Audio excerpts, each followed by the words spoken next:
Laker Nation, what's going on? Welcome into NBA Now from Chat Sports. Today, we're discussing all things Los Angeles Lakers. They just played their first preseason game against the Golden State Warriors, came out on top, had a great game all around from everybody involved. But I think one of the biggest things that we learned in that game is what this starting five could look like throughout the rest of the season. Now, the starting five they put out there on the court against the Golden State Warriors is not going to be the starting five every single night. Head coach Frank Vogel said it himself. This is going to be a fluid lineup, and that's what we need to expect. But what we saw was pretty interesting. Avery Bradley got the start at the point guard position. Now, I use the term point guard loosely here because he will be defending point guards, but LeBron James will be handling the ball most of the time. Danny Green is your two guard. He's the sharpshooter. He's arguably the second best defensive wing on this lineup with Avery Bradley and LeBron there as well. Could be the third best if Avery Bradley really steps up.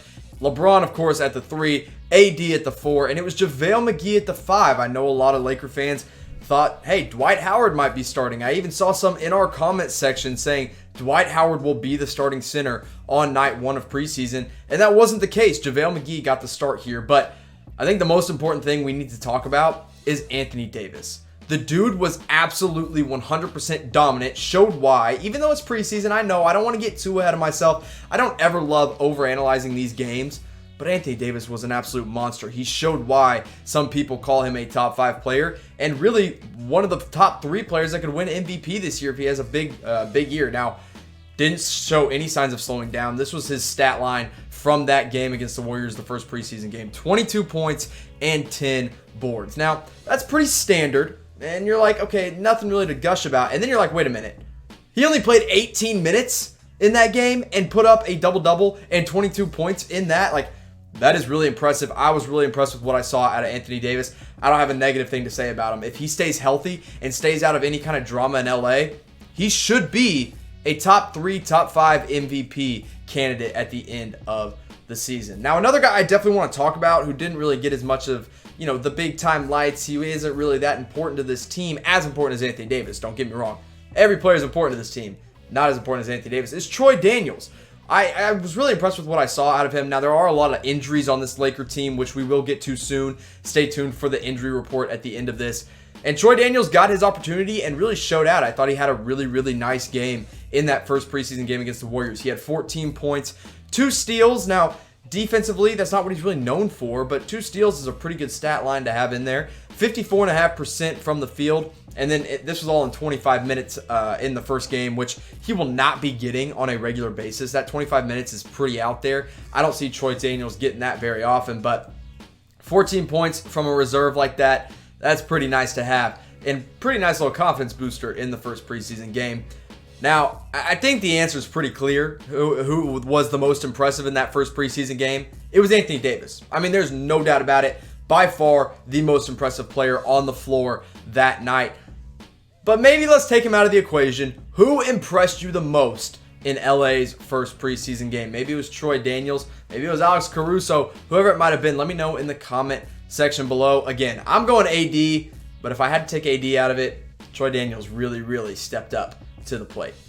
Now, Laker fans, I know you love watching all your Laker games. I know you love it, but if you want to start making some money by watching these Laker games, use our partner BetDSI, and they're hooking up Laker fans with a special promo code, Lakers120. Go to BetDSI, that's our partner, chatsports.com/bet, they'll take you straight there, and then you put in this promo code, they're going to give you a 120% deposit bonus. So you put some money down, they're going to give you some extra money to bet with. Start making some money. We know the Lakers are going to win games. They got AD and LeBron James. I'd bet on them almost every single night if I were you. So go use BetDSI. That's Lakers120 is our promo code. Now, the Lakers just signed a new free agent. Not any of the big name guys. It wasn't a Carmelo Anthony. It wasn't J.R. Smith. It wasn't anything like that. It was David Stockton.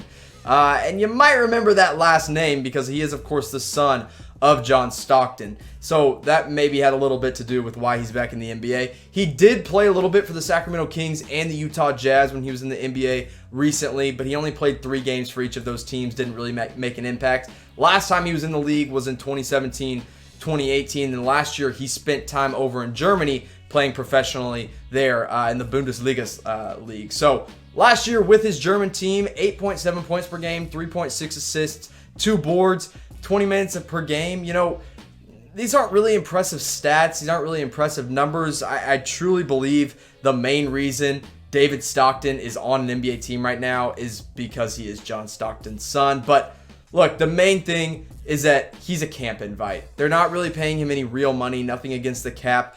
This was his first preseason game. He did get some run with the Lakers in that first game against the Warriors. It wasn't really pretty, but he didn't have a lot of time to show what he could do. 3 points, an assist, a turnover.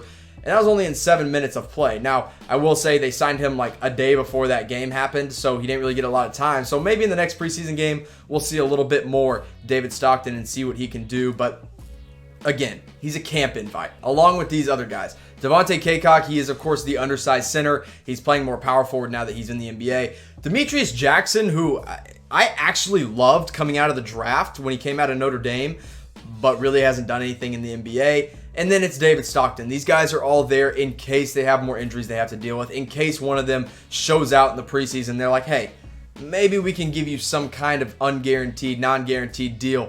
If anybody's going to make the roster out of those 3 guys, I'm going to guess it's Demetrius Jackson.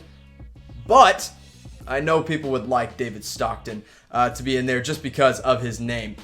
Which camp invite to you, though, has the best shot at making this roster? I think realistically it's Demetrius Jackson. Demetrius Jackson is just a versatile kind of athletic guard. And the Lakers, you know, they're low on those athletic guards. I know Alex Caruso is the second most athletic player on the Lakers behind LeBron James. But then you got Quinn Cook, and he's hurt right now. You got Troy Daniels, but he's more of a 2 guard. You got Rondo, and people aren't really in love with him. Avery Bradley's good, but he doesn't bring that same thing. Now, if injuries come up, Demetrius Jackson could be the one. I don't think David Stockton gets it. Devontae Cacok could make some sense if he rebounds really, really well for this team, because we know that Dwight Howard's a big question mark. DeMarcus Cousins is out. They have JaVale McGee. And Kyle Kuzma's out right now, just for now. And while we're talking about injuries, we got to get to the injury report, because there's 5, actually 6 Lakers on the injury report right now. Quinn Cook dealing with some left calf soreness. Kostas Antetokounmpo, a right ankle sprain. I definitely want to talk about him more in just a minute. Jared Dudley, the veteran forward, got a sore knee and a sore quad. Interesting duo of injuries right there. Kyle Kuzma, of course, has the left stress. Wow. Injury, wow, words are hard, man. He's got a stress reaction in his left foot, Kyle Kuzma does. We'll talk about him a little bit as well. Talen Horton-Tucker's still out with his foot injury. And then, of course, not listed here, DeMarcus Cousins with the torn ACL. He won't be coming back anytime soon. But let's talk about Kostas Antetokounmpo for a second. Of course, they picked him up, the Lakers did, off of waivers after the Dallas Mavericks said, you know, we don't need you anymore as a 2-way player. And that's what he is. He's on a 2-way contract, so he'll be spending some time in the G League. He'll be spending some time in the NBA, but he's got this left ankle sprain, and it's kind of unfortunate. Right ankle sprain. It's kind of unfortunate because with these guys that are really looking for a fringe roster spot, you want to show out as much as you can in G League or in the preseason. And Kostas, when he was with the Dallas Mavericks, because I watched him, he was great in the preseason. He did some really, really good things. And if that ankle sprain keeps him out of showing out what he can do in the preseason, that could hurt his chances of getting some real NBA minutes. Now, I will say the Lakers mentioned they're really just holding him out for precautionary reasons. They're not super worried about this ankle sprain. And I think that's a bigger thing for Kostas than it is for the Lakers. They don't need Antetokounmpo to step up and be some great second-year player by any means, and he's not going to be that. But for Kostas, he needs to get time in the NBA to show what he can do, because I do believe he has the raw skills. He's got the build, he's got the frame to be a good, maybe solid role player someday in the NBA. He just hasn't had time to really show what he can do. And if this ankle sprain keeps him out longer, there's going to be issues for his NBA career. Now let's talk about Kyle Kuzma. Frank Vogel talked about him a little bit more. There's a good chance that he misses some of the regular season. They were hoping to have him back for preseason, and it's not looking like that's likely. Now, good news for Lakers fans and for Kyle Kuzma is that he has been shooting threes regularly. He used to be shooting them off of one foot. Now he's shooting them off both, just his normal form. So he could be back sooner than we expect. He hopes to be cleared for the full-on 5-on-5 contact pretty soon with the Lakers. We'll see if that happens. I hope Kyle Kuzma gets back healthy, because as an NBA fan, I love seeing what Kyle Kuzma can do. A score-first kind of guy that can come off the bench and give you 15 to 20 points per game in one night. Like that. that excites me. And I hope this stress reaction doesn't become something more, because stress reactions are a scary thing if they're not dealt with properly. But I think Kyle Kuzma is going to be just fine.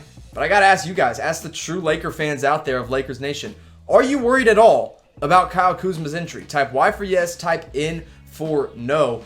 Honestly, I'd be typing in for no. The Lakers staff hasn't really said a whole lot that it's going to be a big deal. I don't think it will be, but it's at least worth monitoring. And I can promise you guys, here on the Lakers Report, here on Chat Sports, we're going to be monitoring all things Lakers all season long. So hit that subscribe button and follow us at Chat Sports.